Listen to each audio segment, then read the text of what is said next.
माने टैनग्राम विषय शिक्षा कले। एही अध्याय रे आमे आहुरी किछि मजा मजा उदाहरण देखिबा। आमे देखिले जे भोला किपरि पवन ठारू टैनग्राम विषय शिखिला। आसंतु एबे आमे ता परर कहानी देखिबा। भोला गाँ बालांकु पवन रो दुष्टामी विषय रे कहिदेला।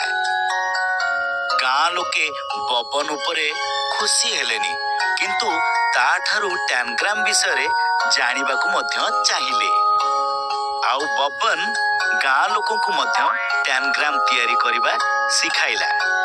बनी टैनग्राम रो 2 और 5 रो टुकड़ा खंडरे त्रिभुज आकृति देखी कहिला जे ए दुईटी संपूर्ण समान।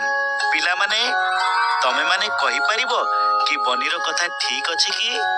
हाँ, आमे जदि टुकड़ा 2 एवं 5 रो टुकड़ा त्रिभुज उपरे गोटिए एही परी रखिबा, तेबे देखिबा जे दुईटी जाक पूरा पूरी समान।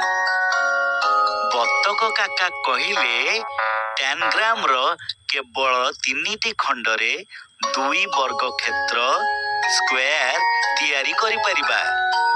गोलू कहिला एथिरे केवल गोटिए वर्ग क्षेत्र स्क्वायर देखिबाकू मिलुची।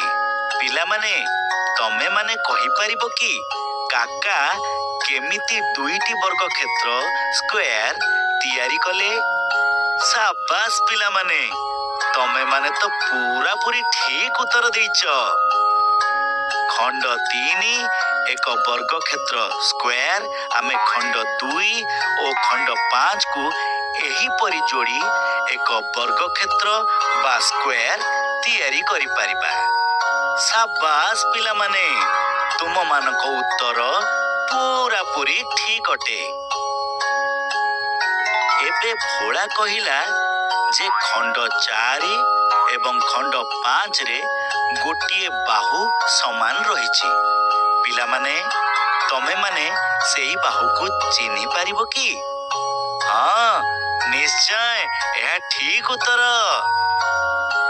अच्छा पिला माने तमे माने कोन टैनग्राम रो 3टी खंड को जोड़ी एही परी आयत क्षेत्र बा रेक्टेंगल तैयारी करि पारिबो?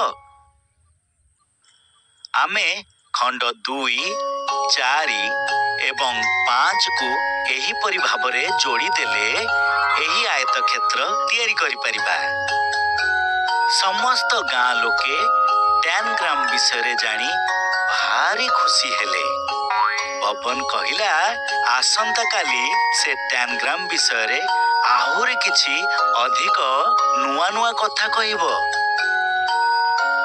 बबन ता पर दिन गाँ बालांकु टैनग्राम विषय आउ सबु कौन सिखाइला आमे परवर्ती वीडियो रे देखिबा।